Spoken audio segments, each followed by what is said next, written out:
We knew each other from a long time ago, but it's a great honor to have you in the Oval Office and have you at the White House. We have tremendous business relationships with Ireland, and that will only get stronger. The relationship we have personally and every other way is very, very strong and very, very good. So I just want to welcome you to Washington, D.C. and to our country, and thank you very much. May I thank you, President. It's a great honor for me to be here to celebrate St. Patrick's with you. Right. And I thank you for your hospitality and the warmth of your reception. And I commend you in terms of the work that you're doing, particularly in terms of the pursuit of peace, which we discussed earlier. And I think that's going well.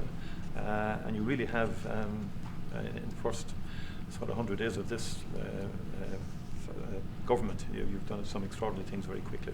Thank you. Everybody's watching in that respect. So Thank you. delighted to be here. It's an honor to be here. Well, it's a great honor to have you, and special people, very special people. I know a lot of Irish, and growing up in New York, I know a couple of your people that used to live in that beautiful Ireland, and now they're here, but they love your country very much. You know, they have a great feeling toward your country. They have, and a lot come back for holidays and they come back. Stuff like that, and checking out their family, ancestry, and things like that. You know. Great, fantastic people. Some go to Doonbeg as well. Yeah. And again, we love Doonbeg. I love them. I don't know if I'll ever see it again. Maybe I won't, but well, we would like I to think come back I will. and see it. We'll get there. We're going to get there. It's a beautiful place, wonderful place. Any questions, please? President, Yeah, please. President, how worried are you about the counter tariffs from the EU which were announced yesterday? And also, how worried should Ireland be, given the fact that it has a massive trade surplus with the US, over $50 billion? Neil Martin might be quite nervous about what you're going to tell him today. Well, I don't think he looks nervous to me. And if he was nervous, he wouldn't show it. Now, we do have a massive deficit with Ireland, because Ireland was very smart. They took our pharmaceutical companies away from presidents that didn't know what they were doing. And, you know, it's too bad that happened. It's a tremendous job. Look, the Irish are smart. You're smart people.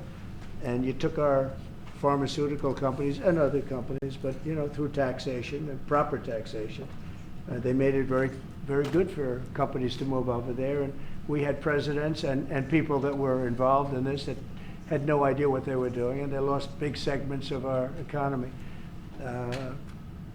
The European Union treats us very badly. They have for years. I saw that. I had it out with them in my first term. It did well, but we had to solve other problems, and we did.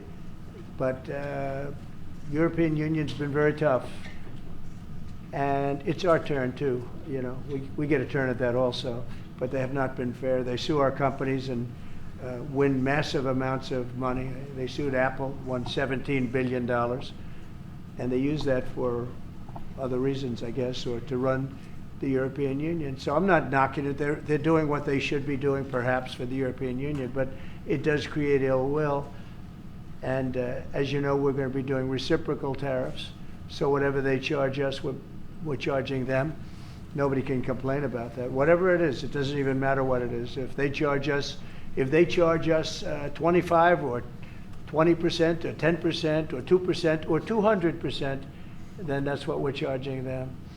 And so I don't know why people get upset about that, because there's nothing more fair than that. And we had a problem with Ontario, and they dropped that when I let them know what we were going to be doing. They dropped it immediately, so I'm glad, because electricity, you shouldn't be playing with electricity. It affects people's lives. Actually their life. I mean, it can affect, depending on weather, it can affect their life, so we can't do that. And it doesn't make sense that our country allows electricity to be made in another country and sold into us. Who did that deal for the United States? Okay, I looked at that long ago, and I said that's not something that's very smart. So we've had a lot of bad trade policies, and yet we're doing very well right now. But we're doing well because I won the election. If I didn't win the election, you would have had a very bad period. I think a lot of the stock market going down was because of a really bad 4 years that we had. When you look at inflation and all of the other problems wars and inflation and so many other problems. But we're going to have very good years. We had I don't know if you saw a little thing like the cost of eggs, little to you, but big to people out there, down almost 30% in the last few days. We got it down. We did a lot of things. We have a great Secretary of Agriculture, and we did a lot of things that got the cost of eggs down very substantially, and so many other things. A very big thing that I'm very happy with is oil is down to $65 a barrel, and that's faster than I would have anticipated. We put on the gas, we stepped in the gas in order to get oil, and what's happening. So we're getting that down, and when energy comes down, prices are going to be coming down with it.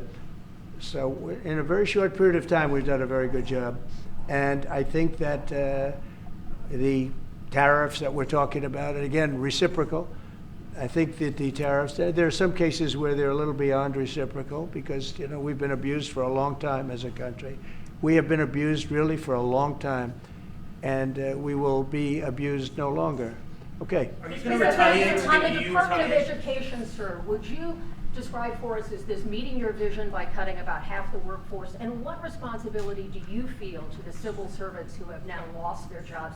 Many of them worked at the Department of Education during Yeah. your first term. Sure, I do. I feel very badly, and but many of them don't work at all. Many of them never showed up to work. Many have of them work never from showed up to work, Kelly, and unfortunately, and that's not good. And when we cut, we go, and that's what I had a number of meetings with a lot of people over the last couple of months. When we cut, we want to cut, but we want to cut the people that aren't working or not doing a good job.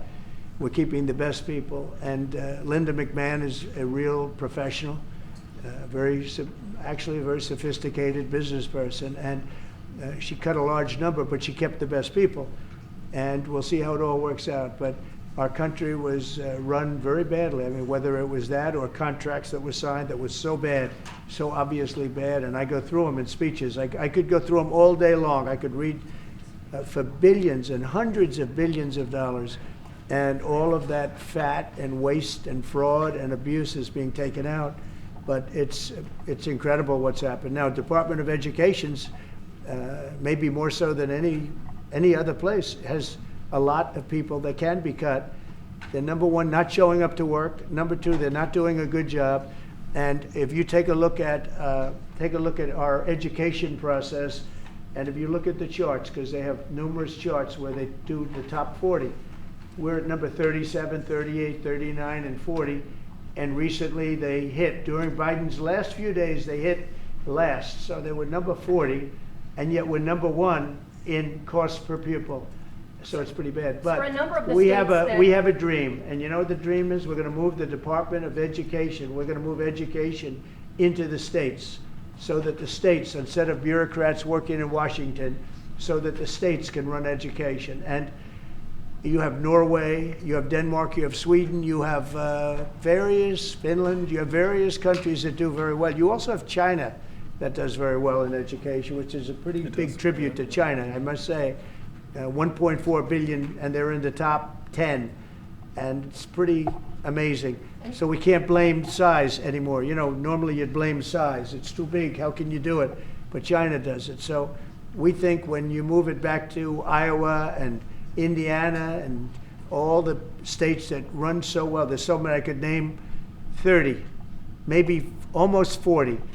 Those will be as good as Denmark. Those will be as good as Norway, and they'll be as good as any of these. I believe they'll be as good as any. Now, then you're going to have 10 that won't be so great. You're going to have 5 that will not be good at all, but we'll work Well, with some them and states we'll are get gonna them to have be the good. tax But base to what we support want to it. do is always school choice, but we're going to do school choice, and we're doing it. But we want education to be moved back where the states run education, where the parents of the children will be running education, where governors that are doing a very good job will be running education, not run. I drive through the city and I see like so many buildings, Department of Education, Department of big buildings, and by the way, they're empty. Nobody shows up to work. So I think Linda did a very good job. Mr. President, do you have a meeting with Vladimir Putin scheduled or a conversation? What would be your I won't message to him? comment on that, but we had a great success yesterday. We have a full ceasefire if it kicks in. We have to see. It's up to Russia now. But We've had a good relationship with both parties, actually, and we'll see. We'll be knowing people are going to Russia right now as we speak, and hopefully we can get a ceasefire from Russia. And if we do, I think that would be 80% of the way to getting this horrible bloodbath finished. It's a bloodbath is taking place over there. On average, 2,000 to 3,000 young people a week are being killed in that stupid war that would have never happened if I were president. So we have people going over there, Mr. VP. Do you have anything to say about it? Because you're very much involved. What's Yes, going to sir. happen? Well, we've got some conversations that are happening on the phone and in person with some of our representatives over the next couple of days. As the president said, we think that we're in a very good place where the Ukrainians have agreed to a ceasefire, and we're now going to see whether we can get the Russians to agree to a ceasefire too. And we'll certainly have news on that when we find out that news. Are you confident that Vladimir Putin will keep the ceasefire, considering that he's broken them in the past? We haven't spoken to him yet with substance, because we just found out and we just were able to get Ukraine to agree. So we're going to know very soon. I've gotten some positive messages, but a positive message means nothing. This is a very serious situation. This is a situation that could lead to World War III. And Biden should have never let it happen. Incompetence allowed this to happen. This shouldn't have happened. October 7th in the Middle East should have never happened with Israel. The horrible leaving, the way they left Afghanistan should have never happened. Inflation should have never happened. You know, we have great inflation numbers, by the way, just got released. Inflation is way down, and it's based on what we've done. And we've done it in a very short period of time. You know, we had virtually no inflation. For 4 years, we had almost no inflation. And when these characters took over, we went from no inflation to the worst inflation probably in the history of our country. So it's very interesting. Go ahead. And by the way, I have to speak of inflation. I love these socks. What's with these socks? President Trump. I'm trying to stay focused, but I'm very impressed with the VP's socks. That the United States is recognized as having such an important role in the peace process, and yet half the parties from the Northern Ireland government have decided not to come to St. Patrick's Day celebrations. They haven't, what? They haven't come over, they're boycotting the St. Patrick's Day celebration. What are they boycotting? They are talking about your position on Gaza as one of the reasons why. Oh, I haven't heard that. I really haven't heard that. Look. Could I just say, I've got to pay yeah. tribute to the President on the peace initiatives. The one thing we've learned in Ireland about the peace process that you've just spoken about, and I recall back in the early 90s, when the first tentative steps to get peace in Ireland, people criticised people like John Hume or people like Albert Reynolds, the then Taoiseach. But they kept going. And when we got that ceasefire in 1993, okay, it took a number of years to get the comprehensive peace settlement. But again, the guns more or less largely went silent. The war in Ukraine is a devastating war on young people. And I think that very simple, straightforward narrative is to be commended. We all have children. I mean, we would be shocked at the prospect of young people losing their lives in that number, be they Ukrainian, be they Russian, whatever. Anything we can do to stop the violence, I think, is an extremely positive day. And there will be all sorts of people having qualifications on it and all the rest of it.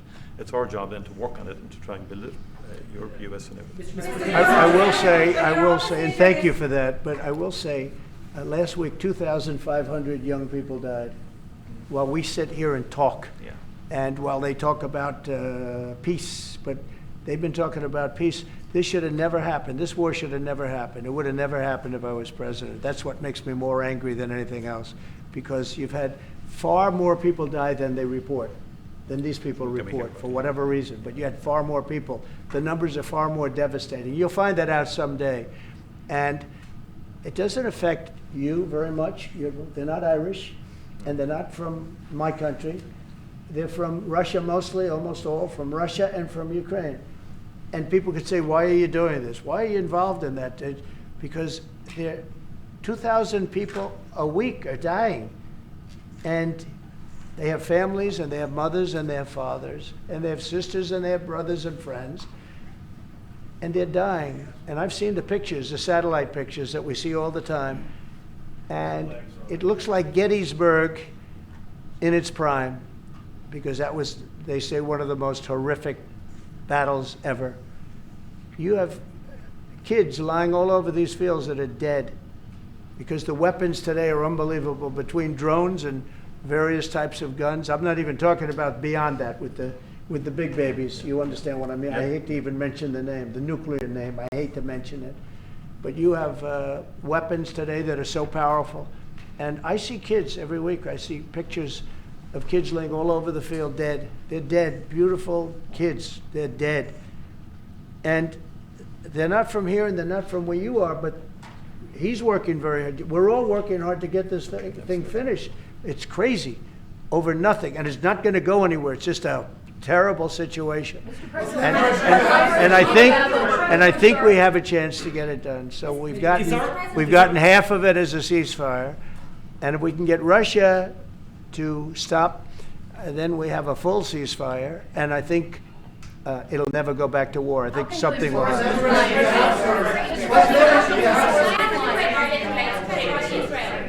Say it. Relationship with Israel. There's been a lot of talk recently. The government are looking to bring in what's called the Occupied Territories Bill, which would ban goods from occupied territories. I know you met with Prime Minister Netanyahu recently. Did Ireland come up in that conversation? Did you raise any concerns about the Irish government? One thing I'll tell you, you're not from Israel, that's for sure, huh? She is definitely not from Israel. It's an interesting question coming from you. We talk about everything. Israel has been under siege, as you can see, and they had to fight back. October 7th was a terrible thing. People don't like to mention it, but it was a terrible, terrible day in the life of the world. And it's amazing the way people don't mention that, but it was, I've never seen anything like it. Those are other clips I get to see. You know, as president, you get to see clips that you'd rather not see, but I see clips, and that was a terrible day for the world. And we're working hard with Israel. We're working hard to see if we can solve the problem. I will say I just saw 10 hostages, and they were treated really badly. They were really treated badly. I was shocked. I asked them, was there any kindness shown? They were in there. One was in there for 500 days. One was 323 days. I said, was there any, 10 of them, I said, was there any kindness displayed? Like, did they ever, like, say, don't worry, you'll be okay, or give you a little wink, or give you, like, an extra slice of bread or something? And everybody said, all of these people said, zero. It was hatred. It was pure hatred. So, I mean, that's a very deep-seated problem. You have a big problem. Some advice. Ireland is in the midst of a housing crisis now, and I know you've a lot of experience as a businessman. How can the state build tens of thousands of houses at speed? You know why they have a housing crisis? Because they're doing so well. They can't produce houses fast enough. That's a good problem, not a bad problem. That's a pretty good answer, President. Congratulations. No, it's true. Will you put more tariffs on the EU, Mr. President? Mr. President, will you? Everybody should have that problem. That's okay. Will you put They're more going tariffs to on the EU? I know this gentleman. He'll get it solved. Will you put more tariffs on the EU? Will you respond to their retaliation? Oh, of course I'm going to respond. You will retaliate. The problem is our country didn't respond. Look, the EU was set up in order to take advantage of the United States. Including Ireland? Is Ireland taking advantage of the US? Of course they are. I can't, I have great respect for Ireland and what they did. And they should have done just what they did. But the United States shouldn't have let it happen. We had stupid leaders. We had leaders that didn't have a clue. Or let's say they weren't business people, but they didn't have a clue what was happening. And all of a sudden, Ireland has, our pharmaceutical companies and other, this beautiful island of 5 million people has got the entire U.S. pharmaceutical industry in its grasp. And, you mentioned housing and you mentioned other things. I mean, I have property in Ireland, as you know, and I love it. It does great. But I'd like to see the United States not have been so stupid for so many years, not just with Ireland, with everybody. I looked at trade deals. I was telling the group yesterday, I looked at trade deals in term one. It's one of the reasons I decided I had to do this, because somebody had to straighten it out, and I didn't see anybody that was going to. I looked at trade deals that were so bad, I'd actually say, how is it possible that this could have happened? Who would have been so stupid to let these deals happen? For instance, when the pharmaceutical companies started to go to Ireland, I would have said, that's okay if you want to go to Ireland. I think it's great. But if you want to sell anything into the United States, I'm going to put a 200% tariff on you, so you're never going to be able to sell anything into the United States. You know what they would have done? They would have stayed here. Are you planning to lower corporate taxes to He's so lucky that I wasn't. Are you planning He's so to lucky. lower corporate taxes to Micheál? Are you But can planning I- to lower corporate taxes to Micheál? Well, we are planning to lower taxes, yeah, if the Democrats behave, but the Democrats have no clue. You saw that the other night during the speech. 2 young women were slaughtered by illegal aliens. 1 young man has very serious cancer and many other problems. Where you look at the people up there, they all had difficulty, very serious difficulty. But when we're talking about 2 young girls, beautiful young girls, Lake and Riley, you know the whole story. That evening was a disaster for the Democrats, in my opinion. And I would mention, and I'd see 2 mothers that were inconsolable as they stood, crying. Their daughters have been absolutely just destroyed, killed, viciously killed. And the young man who loves the police departments, he had cancer and has cancer, very bad cancer. There wasn't from people sitting there, Democrats, there wasn't a hand clap. Nobody stood. They were just stone-faced. These people are sick. There's something wrong with them. There was no standing for anybody. The only thing they liked is when they heard about the death taking place with Ukraine. They were happy about that. They were happy about that. Pocahontas was very happy. She's the one that was slapped. That's why I looked at her. I said, oh, it's Pocahontas. These people are sick. They don't know what's happening in the real world. The Democrats have to get their act together. And if they don't vote, then what you're going to do is you're going to have taxes that are going to go through the roof. You're going to have a very bad time. You're going to have some very bad things happen. And people are going to blame the Democrats. And Schumer is a Palestinian, as far as I'm concerned. He's become a Palestinian. He used to be Jewish. He's not Jewish anymore. He's a Palestinian. Okay. On tariffs, sir, on tariffs, there's been a lot of on and off, some inconsistency. There's no inconsistency, only with, What I mean by that, only sir, with is- NBC, No, which is sir, one of may the I- worst may I- networks on television, by the way. Let me just tell you the was your inconsistency. home for a long time. I have the right to adjust. And I was called by the automakers, as an example, General Motors, Ford, etc., the big 3, the big 4, and they asked me to do them a favor. Could I delay it for a period of 4 weeks so that they're not driven into a little bit of a disaster for them? They actually love what I'm doing, but they had a problem. And I'm not like a block that just, I won't delay. It's called flexibility. It's not called inconsistency. It's called flexibility. And May I think ask you it want me another to way be then, sir? flexible too. Is flexibility going to be your ongoing view towards Sure, tariffs? I'll always have flexibility, but there will be very little flexibility once we start. April 2nd is going to be a very big day for the United States of America. The United States of America is going to take back a lot of what was stolen from it by other countries and by, frankly, incompetent U.S. leadership, grossly incompetent. I gave you an example of Ireland. I would have never let that happen. Impossible for that to have happened. But we're going to take back our wealth, and we're going to take back a lot of the companies that left are coming back. If you haven't read, we have the biggest computer chip company ever, has virtually all of the market. I didn't call them, they called me. And they called for 2 reasons. Number one, we had a great election of somebody that they want running the country. We won in a big mandate. We won every swing state. We won by millions of votes.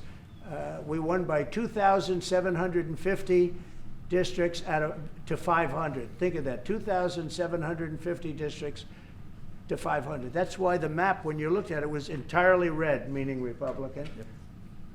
Not meaning communist. Meaning so anyway, look, this country needed somebody to defend it. It's this big, beautiful place that was being ripped off by illegal immigrants coming in from prisons, coming in from mental institutions, gang members, gang leaders, drug dealers, pouring into our country with the open borders.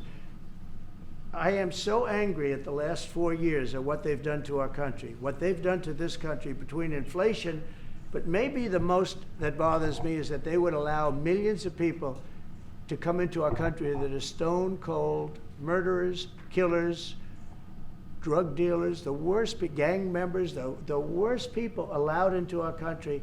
And we're now getting them out. We're going to get them out. We're getting them out. I want to thank Tom Homan, by the way. He's doing a great job.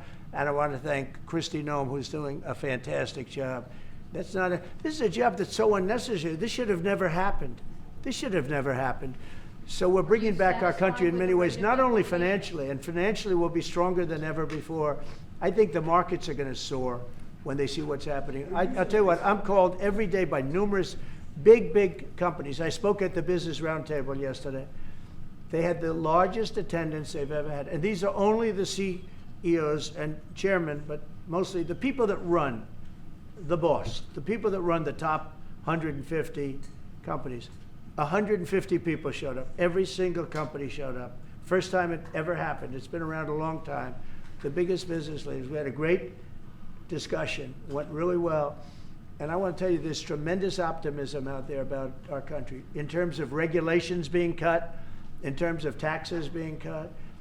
And it would be great if the Democrats would do what's right. It would be great if the Democrats would do what's right for our country for a change, because they really are there. They've lost their way. They've lost their way. They think that people pouring into our country from prisons, jails, murderers. We have 11,088 murderers that were allowed into, people that murdered people, half of which murdered more than one person in our country. We're getting them the hell out. But who would allow this to happen? Who would allow men to play in women's sports? And they're still fighting it. They're still, it's got to be a 95% issue. But they're on television this morning. I see this person, a Democrat, say, we should have the right. No. Men should not be, they're hurting women. They're hurting women very badly. They're hurting women. And they should not, and they're also demeaning women. But who would want these things? And everything's transgender. Everybody transgender. That's all you hear about. Now, that's why we won the election in record numbers. But very importantly, now it is what it is. The Democrats should get with us and come up with good tax policy so that Ireland and other countries can't take our businesses away from us. And he understands exactly. You guys did the right thing. I'm not upset with you. I respect what you've done. You've done a great job. But our people did a very bad job. How advanced are your plans to try and bring some of those companies back to America? Will you be Well, I'd love to have him back. I'd love to have him back, but he'll be fighting me on it. What I would say, President, if I could 1 second, just make the point. It's a two-way street too, and we are investing a lot more in America now. And people may not realize, but Ryanair, one of our biggest airlines, for example, I'll trade. AirCap, I'll trade. they buy more. The two of them together buy more Boeing airplanes than anybody else outside of America.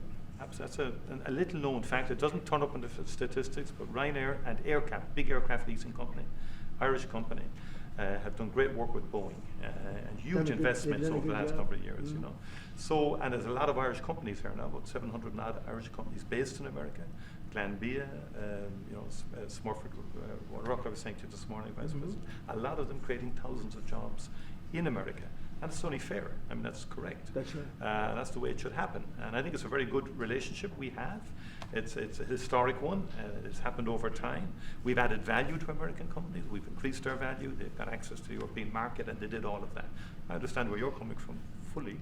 But I think it's a relationship that we can develop and that will endure into the future and will change, it will adapt, and you're evolving and you're doing things. And they've done a very good job. Now, I just will say this. But with all that we've said, we could talk about Ryanair. There's a massive deficit. I don't mean by a little bit. I mean, there's a massive deficit that we have with Ireland and with other countries too. And we want to sort of even that out as nicely as we can. And we'll work together. We're going to work together great. But the deficit is massive. Wait, will you hear this one? You said earlier that it was now up to Russia in terms of the ceasefire. Yeah. Is there anything you can do in terms of pressuring Russia or in terms of sanctions? Or what can you do? We can, but I hope it's not going to be necessary. Sure, we can pressure. We can do that with Russia. remember this, Russia took Georgia from Bush, right? They took Crimea from a man named Obama, Barack Hussein Obama, right? They tried to take the whole thing from Biden. They're going for the whole ball of wax. Who was the only one they never took anything from? Trump. And in fact, I'm the one that stopped Nord Stream 2, the pipeline, the biggest pipeline anywhere in the world. I stopped it. It was dead. And then Biden got in and he approved it. Nobody mentions that. What I did to Russia was very tough. I was the toughest ever. But nope, they never took anything from me. They took them from Obama and Bush, and they took it from Sleepy Joe Biden.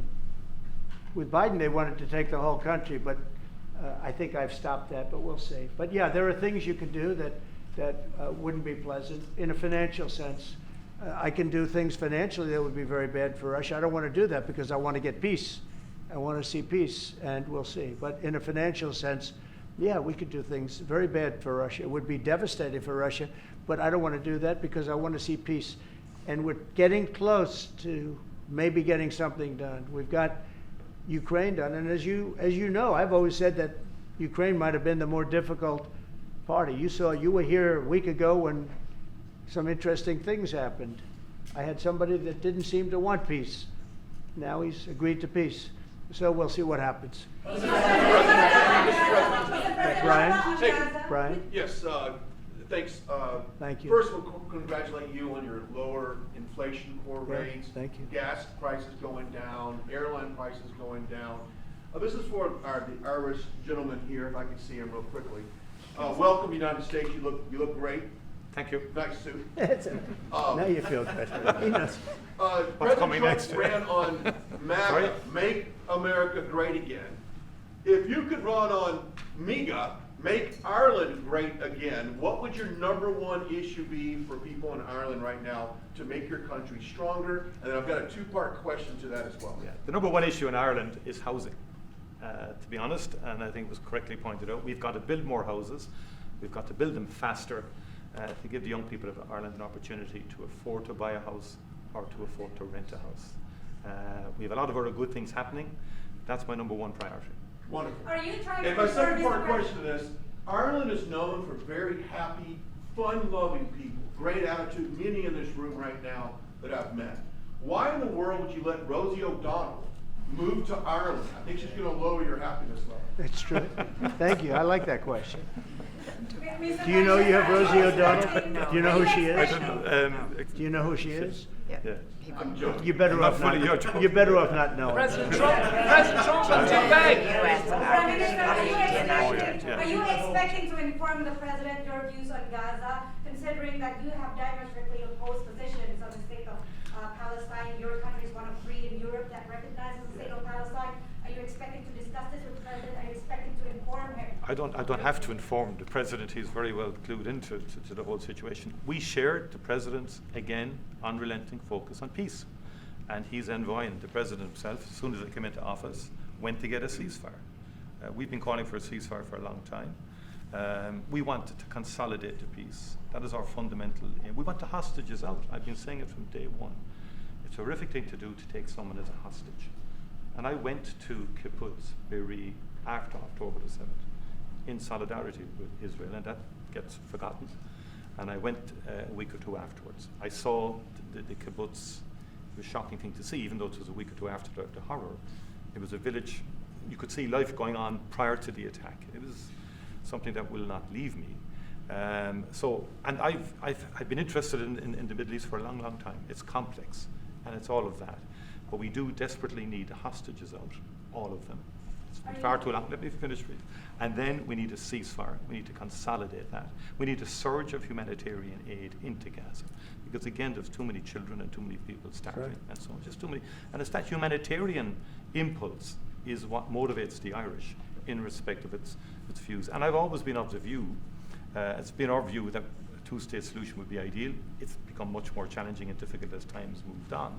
But that has always been our position. But it's genuinely to have people, because we've gone through this. We discussed this prior to you coming in. We've been through some of this.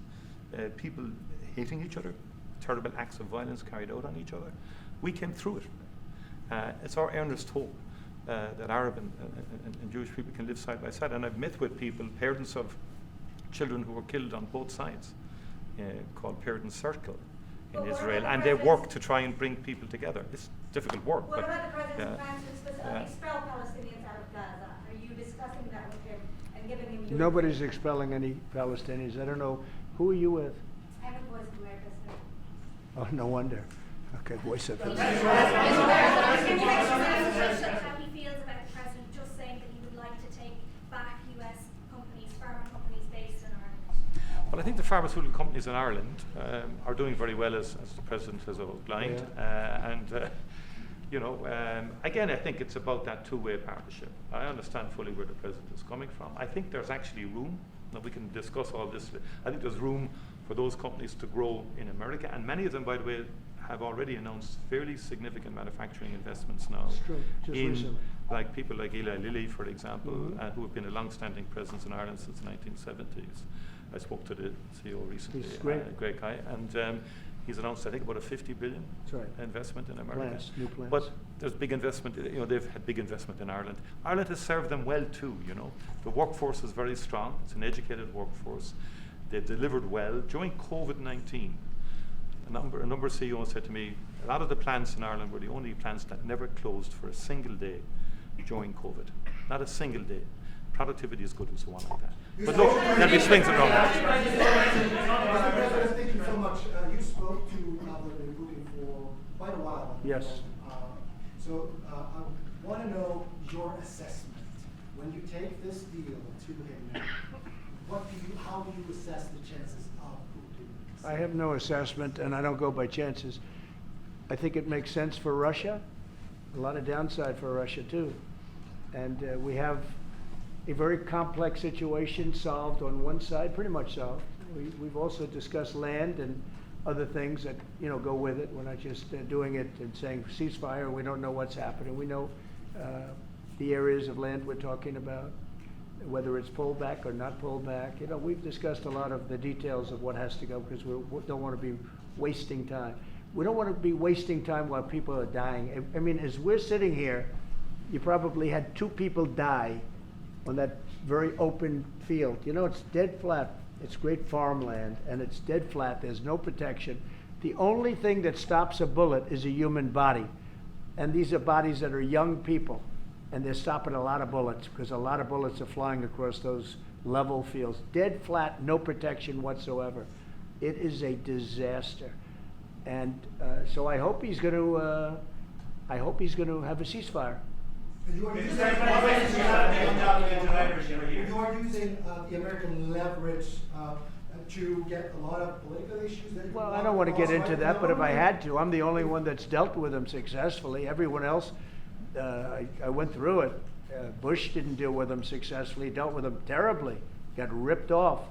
And Obama was a disaster. They have with Obama, he gave them sheets, and I gave them anti-tank missiles. You know that, right? It's called Javelin. You know the Javelin? I'm the one that gave them the Javelins. People don't say that. And then they say, oh, Trump has a great relationship with Russia. I'm the one that gave him the Javelins. Obama gave him sheets. That's an expression. He gave sheets, I gave javelins. So, Mr. President, how worried should the undocumented Irish be about your administration that you don't round them up and send them home again? oh, I think the Irish love Trump. We won the Irish with a tremendous amount of vote. I want to thank you very much. We won in the 80s with Irish. I got the Irish vote. I think I have it locked up pretty good, unless I did something very stupid, like drained your company, your wonderful place of all of its companies. If I drained Ireland of all of the companies, maybe I'd lose the Irish vote. I don't know. But right now, no. I love it.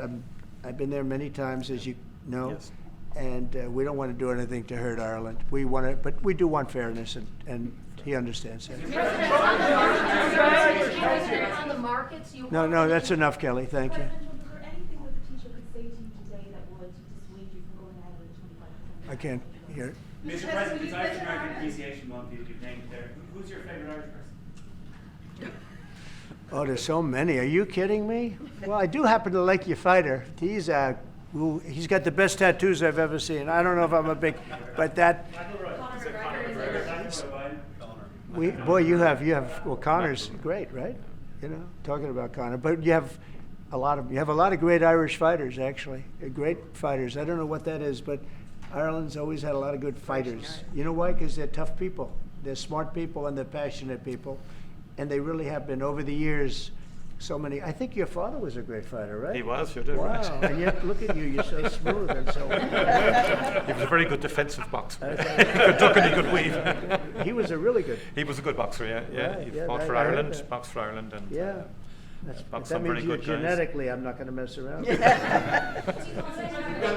Okay, let's a couple of more from somebody that didn't ask a question. Yeah, please go ahead. Mr. President, should Apple go back to the US from Ireland? Who? Apple? Oh, Apple's been treated very badly. Look, Apple had tremendously bad luck. I thought they had a very good lawsuit, but they lost we fought with them. $16 billion. $16 billion, and they're after a lot of our American companies. See, that's what's unfair. It's the European Union. I'm not blaming you. I'm blaming the European Union. The European Union's gone after our companies, and Apple's a great company, and they have to give $16, $17 billion on a lawsuit that I didn't think was a good lawsuit. No, that's not good. No, the European, we have a problem with the European Union. They don't take our farm products. They don't take our cars. We take millions of cars, BMWs and Mercedes-Benz and Volkswagens and everything. We take millions of cars. I said to Angela Merkel at the time, I said, Angela, how many Chevrolets do we have in the middle of Munich? Why, none. I said, you're right, we have none. That's the way it is, we have none. No, I'm not happy with the European Union, I want to tell you. And we're going to win that. We're going to win that financial battle. It's a financial battle. Tariffs on European cars, is that something you're now considering? Oh, absolutely, I will do that, yeah. Mr. President, Think of it, they have millions of cars coming in, millions and millions of cars. One of probably the largest. Japan's very big too, but and they don't accept our cars. We make great cars. They don't have our cars, but we have their cars. They don't have our farm products. We have the greatest farmers in the world. They don't accept our farm products, and we accept theirs. So, you know, things are going to change unless they do what they have to do, and they know what they have to do. This is not going to be a tough battle. In my opinion, not going to be tough. Just like when Ontario charged us, everybody said, oh, they just charged. I said, this will be won in 1 hour. And they announced what we were going to do, and they withdrew their little threat. And what they don't say in Canada is that 270%, have you ever heard that? We have tariffs on dairy products from Canada of 270%, going up to 400%. You never hear that. Canada's absolutely one of the worst. And we, when I say worst in terms of charging tariffs. Their dairy products, they charge our farmers 240, 250, 270, and 400%, okay? Think of that for dairy product. And we charge them like peanuts. You know why? Because we've been improperly run for so many years. I had that all settled in my first term. But then, of course, Biden, you know, he let everything go to hell. One of the things we did is we took from China hundreds of billions of dollars, and I have great respect for President Xi. But he understood that. He understood it was a one-way street, and you can't have a one-way street. Okay. One more question. Say it. Can you say which countries you might target in your next travel ban? Wouldn't that be a stupid thing for me to say? I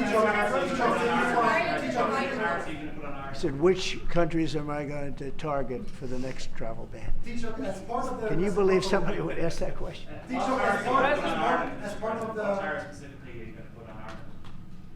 Well, we're going to talk. We're going to be talking really to the European Union. You know, I will tell you this one little, we'll end it with this.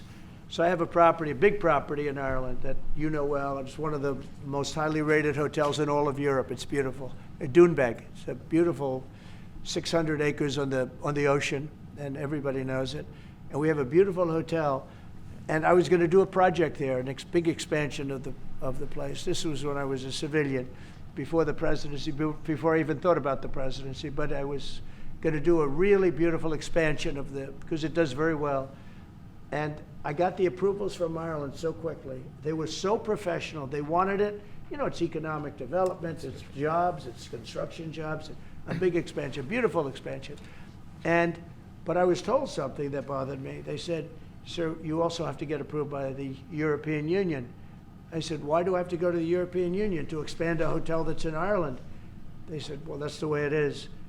I say, well, shouldn't that go fast? They said, no, it'll take at least 7 years.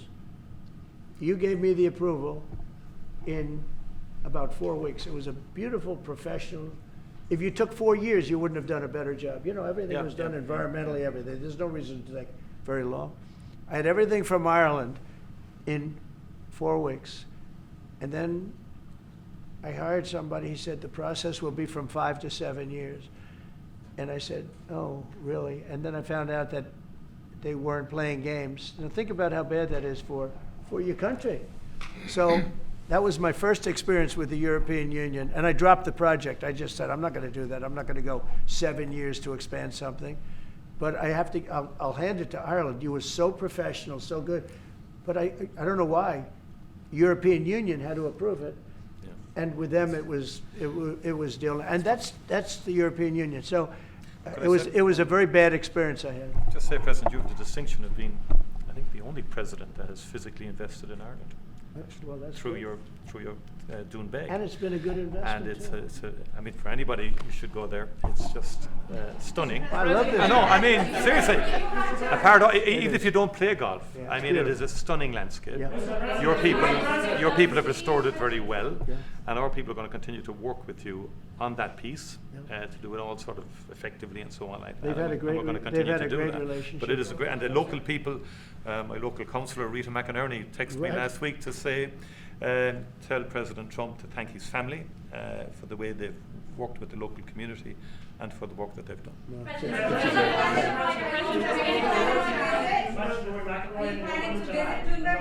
I love Rory. I think Rory's great. He's a great golfer. He just won 2 weeks ago. He's a great guy. I played golf with him 3 weeks ago. And he's really a fantastic player. He's in good form too. When he played with me, he played very well, I can tell you. No, Rory certainly is one of the favorites. He's always going to be one of them. He's a very talented guy. He's a very good person too. Are you planning to visit Dún Beg, Mr. President? I will. I'll get there sometime. I hope soon. In fact, if we meet, we'll meet at Dún Beg. Okay, I would love it. But I hope to be able to get there. Mr. President, does America have a future in NATO? What's it? America have a future in NATO? Well, NATO has to treat us fairly. If they pay their bills and if they do what they're supposed to do. When I first got involved with NATO, as you know, they weren't paying their bills. There were 28 countries, and most of them weren't paying. And I got them to pay. And they paid billions and billions of dollars. I made a certain statement that I'm not going to be involved with NATO unless you're going to pay your bills. And I was asked a question, if we don't pay, are you going to help us? I said, no, if you don't pay, you're saying you're delinquent.